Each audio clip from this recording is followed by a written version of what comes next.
how much time and effort do you want to, is this your career? Like for us, that was our lifeline. That was what we were putting all of our main eggs on.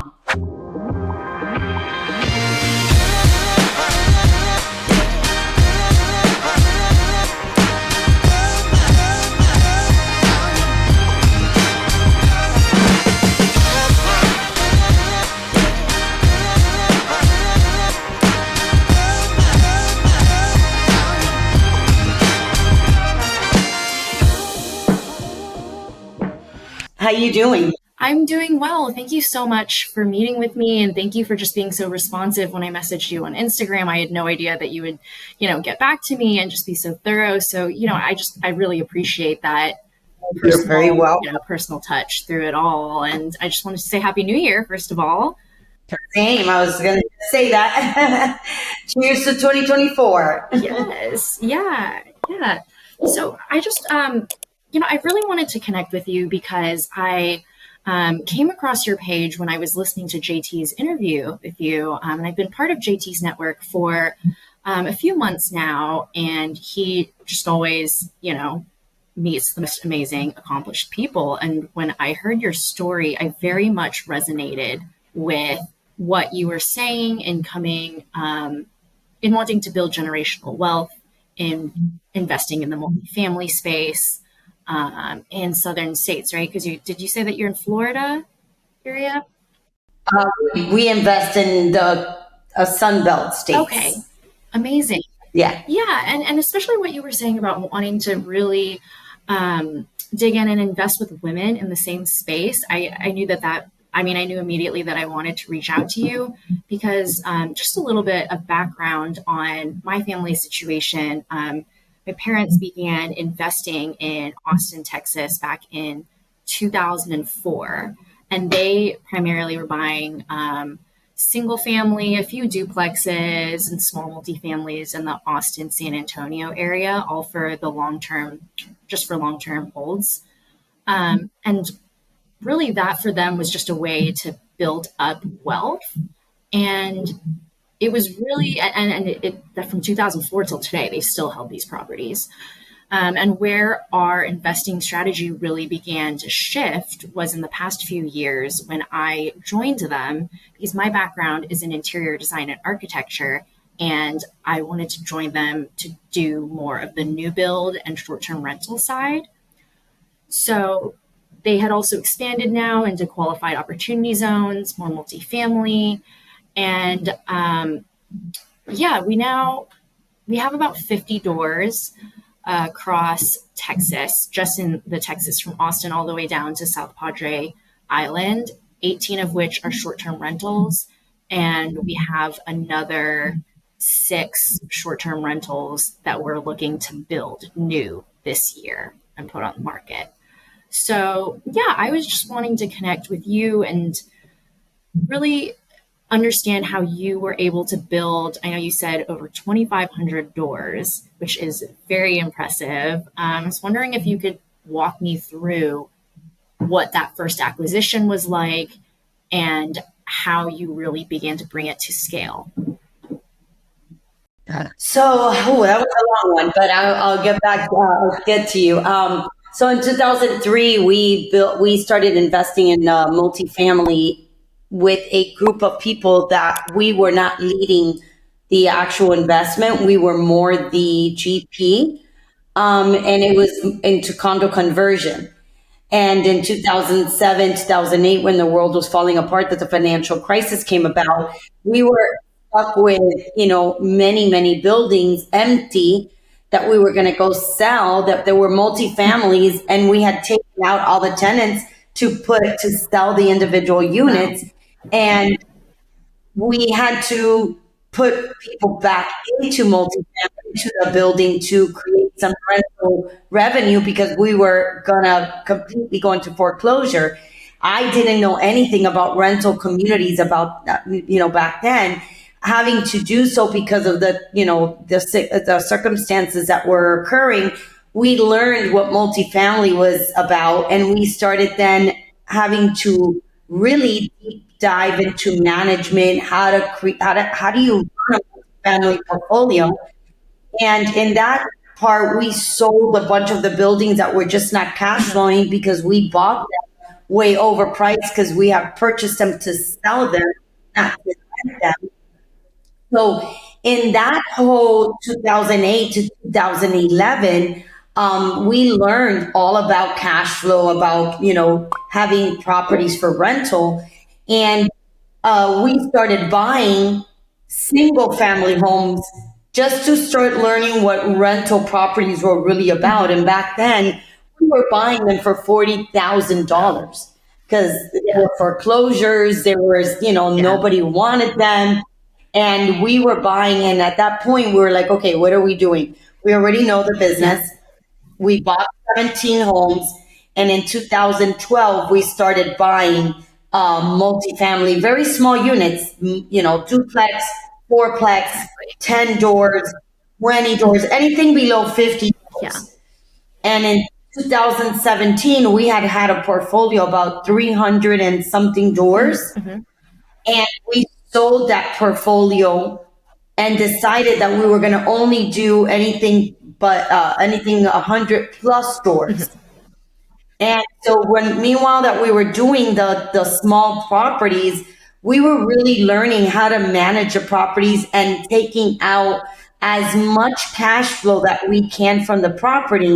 And we have a thing that we say stack and rack. Mhm.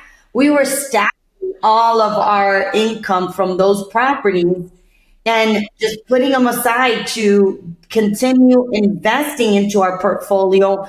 When we got to sell that portfolio, we were able to make, I'm not going to tell you the exact number, but anywhere about $18 million in profit Mhm.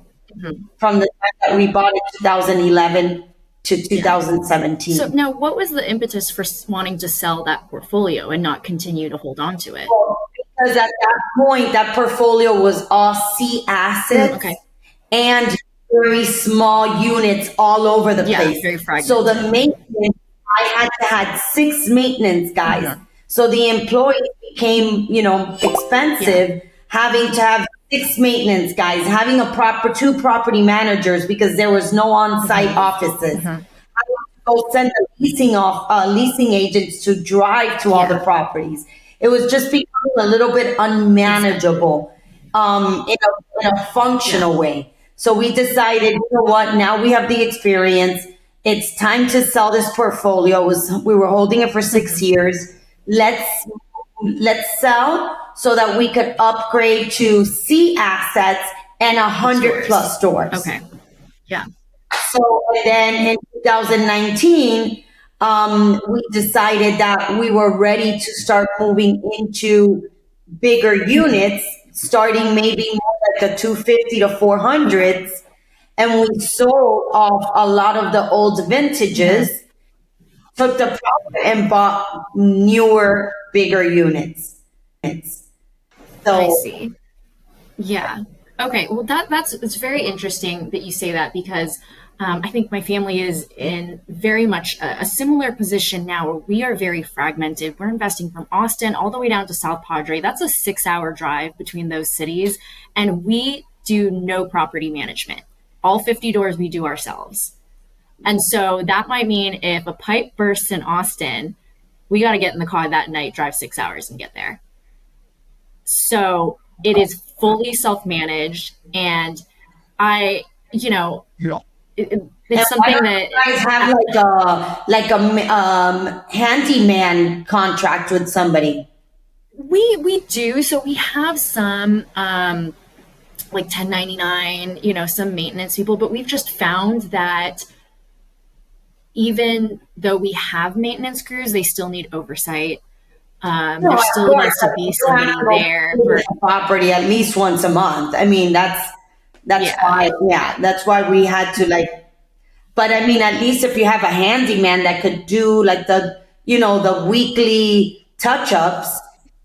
Yeah, so we do have some people, but we have found that there's just been an extreme amount of oversight needed for each of those maintenance people. So if it's a major plumbing issue, we have to get there right away because it's something that we can't just entrust to our handyman. And especially when it comes to the short term rentals, it's we found that like there also needs to be somebody there handling the guests and speaking with them or relocating them if needed, somebody that's just on site.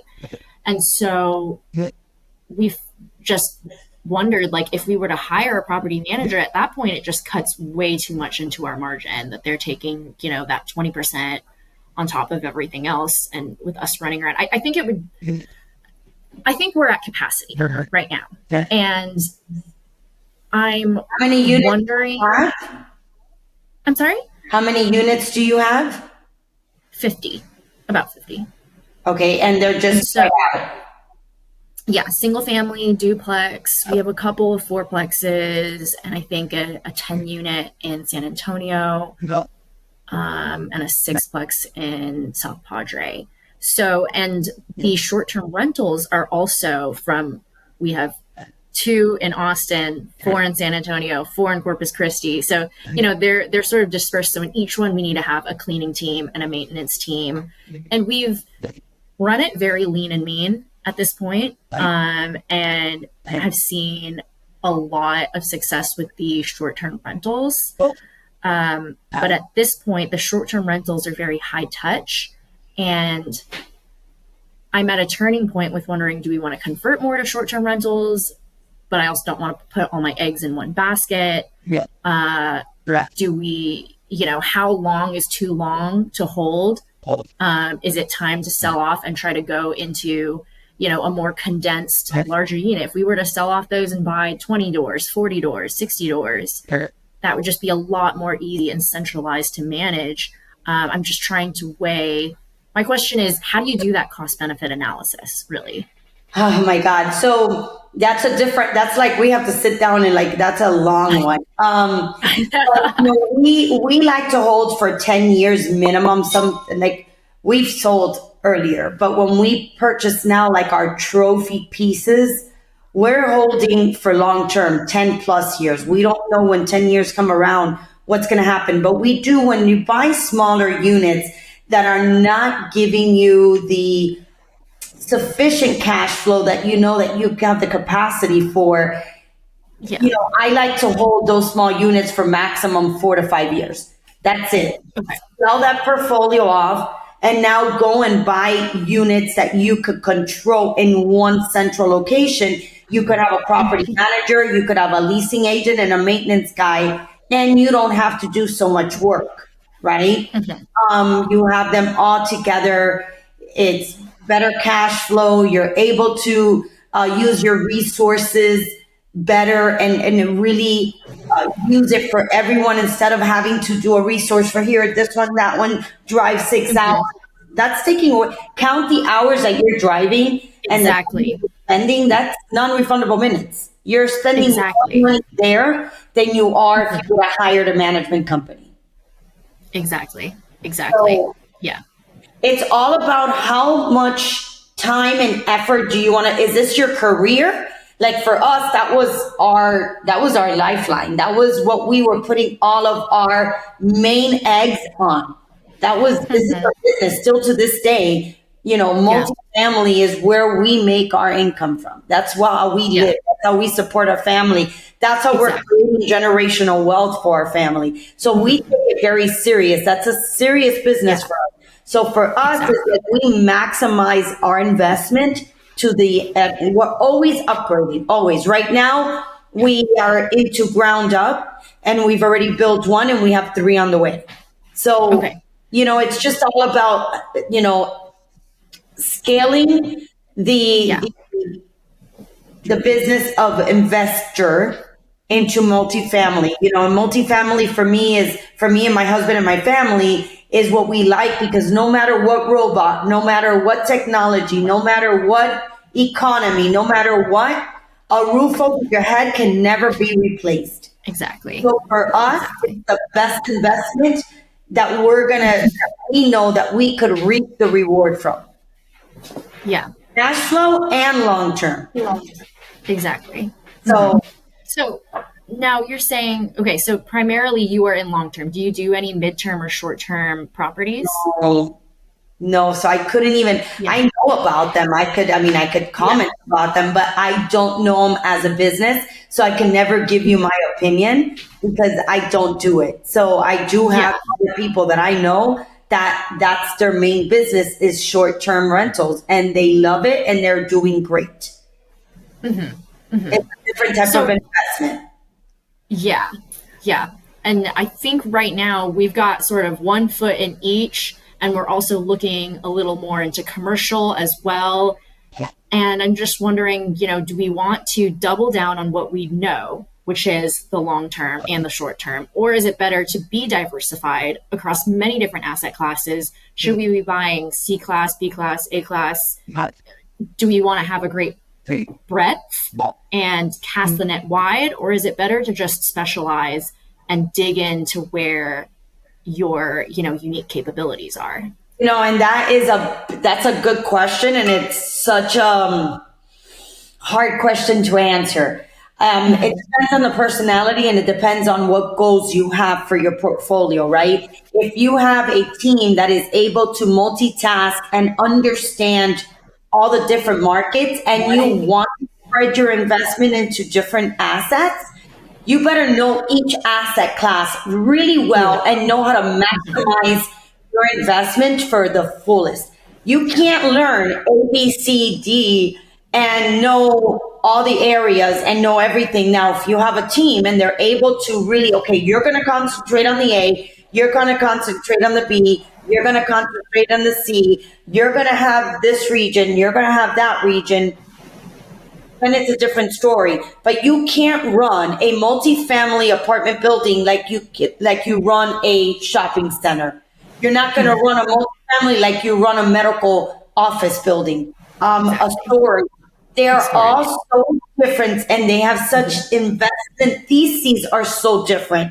So you can't just say I want to put my eggs in all basket and not put it in one Yeah. because Gonna you get too don't know. distracted and not know. Yeah. Exactly. If you don't know all the areas and know how to manage the different type of assets, you're going to drown. So it's again, we like to niche on apartment buildings, multifamily. We're niching from 250 up. And right now we're only doing B plus to A. We don't Okay. go to the luxury. We don't go to A luxury. We go to A plus where it's the nice buildings new, but not luxury. What So is luxury the is different assets.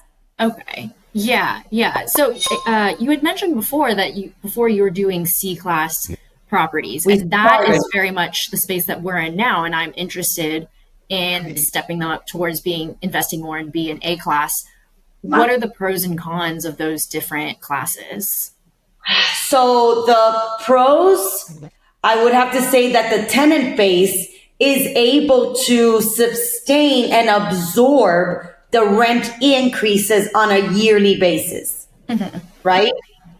The demand that you have in this C class is huge, right? Because there's very little supply on the C asset class. So the demand there is always there, but you can increase the rents. The demand in B and A are there, but the supply is abundant, right? So you have to really be in a good location that you keep your assets in good shape and that you know how to manage your properties. So As those are my pros and cons for C yeah, compared to A and B. yeah, amazing. And as you look into different markets, are you looking primarily in secondary markets? Do you go for the It the all depends. Austin, Dallas, Nashville? Oh yeah, we do. We're right now in El Paso, in Texas. We're in Tennessee. We're in East Nashville. In Fort Lauderdale, we're in secondary market. We're in Tamarack, Coral Springs, Naples.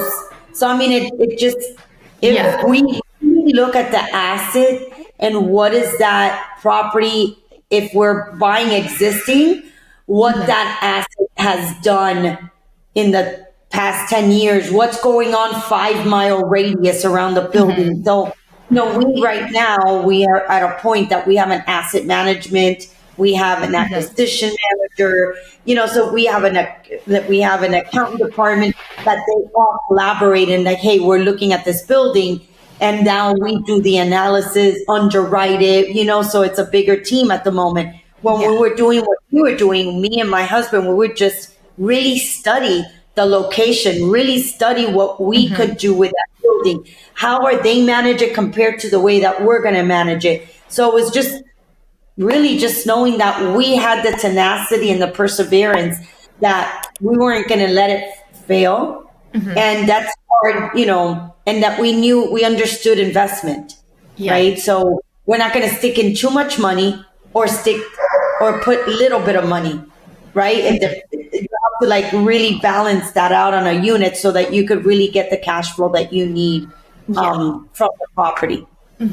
And you had mentioned before that you're entirely self-funded, that with no outside investment. Well, not funded. We do get leverage with banks like Thanks. Freddie and Yes. Fannie, but we don't take investors' money. I see. Can you run me through the thought process with that? Because it's very interesting, because my family very much subscribes to the same thought process. But since we've met JT, I know he takes a very different approach to his investing, and he's all about the no money All down, like about OPM, education. go through it.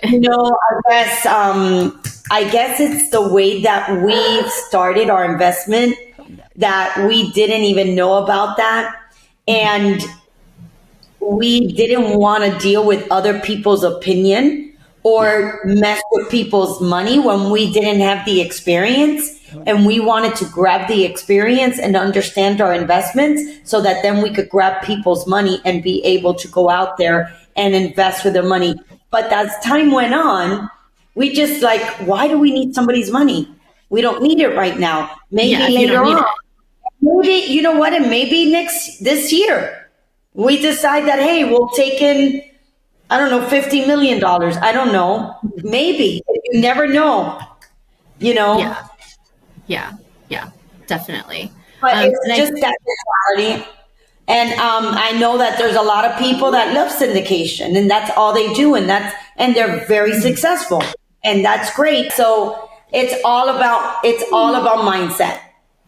All about mindset. and where you want to, there's many What ways you to skin a want. cat. So how you want to get there. Yeah. Yes. Well, and my next question for you is, I guess, more on the hiring and scaling side, because where we are, 50 doors, we have some experience. We're at capacity for what it's me and both my parents, so what the three of us can do. I can manage a lot of the new builds. My mom, her babies are the long-term rentals, so that's hers. And my father and I do short-term rental and new build, and we each have our own sort of lane that we stick into.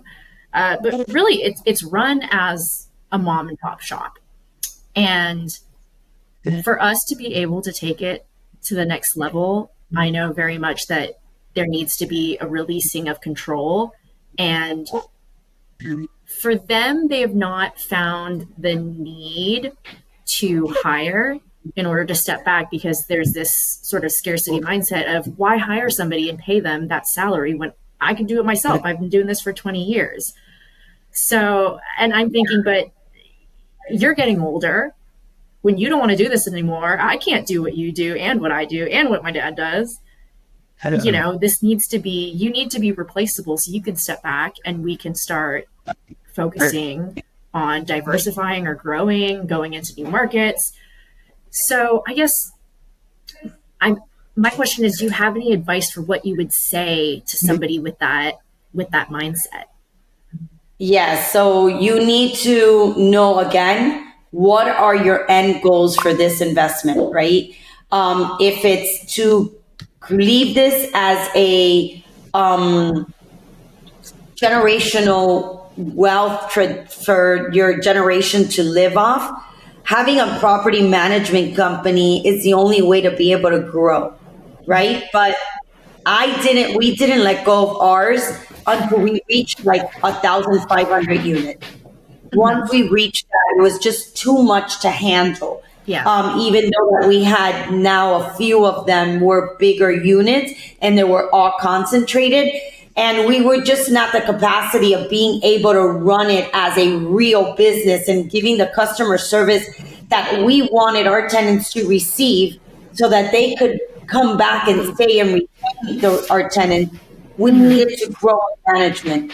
And Yeah. thank God we did it in 2019, Yeah. because in 2020, when COVID came, we had just turned it over 6 months prior to a management company. I don't know what I would have done in COVID because I Yeah. didn't have the capacity to be able to run a management company under those circumstances. Yeah. So luckily we had a management company in place that was able to absorb that black swan, right? Yeah. So if you want this as a long-term business and feeling it, you have to have a management company that you manage, right? Yeah. So you need to manage the management company. You can't let the management company run your building. You got to manage them, but you are the puppet handler Yeah. and they are the puppet. Yeah, this is actually a little bit of I guess, a shift from that. But when it comes to generational wealth, that was very much what my family got into investing for. Because for them, everything is about building it, providing for your children, providing for, like, what's your legacy? What do you pass on? And I know that there are many who are of the opposite opinion, that if somebody has not worked for it and not earned it, then they won't really appreciate it. And I guess I'd love to hear your thoughts on generational wealth, especially, for me as a person who's stepping into a family business where my family has built significant generational wealth and wants to pass that on to me. I want to be a good steward of it. I want to be able to take it to the next level and create something that because their ceiling is my floor, to be able to create something I that would they love couldn't have created. Let's do something. I would love to do like a small podcast with you and my daughter. My daughter right now is helping the next gen take over a generational wealth project that a family's left. And I would love to Oh, that have would be you amazing. sit and do a recording about it, because this is something that would be very, very interesting for others. Yeah. If you don't mind doing a podcast Oh, with I would myself and my absolutely daughter, love to.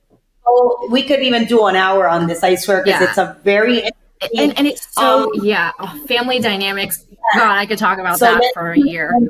let's do this and let's get it together and let's do we'll do a full-on podcast about this. Oh, And that my would be daughter, amazing. I would love to speak. I could talk about this forever. Yeah. me too, has been waiting. I so appreciate your time. Thank you so much. And this has just been so valuable. Amazing. Yes, and please follow up because I would love to do that podcast with you. Okay. That would be amazing. I'll email right now. Thank you so much.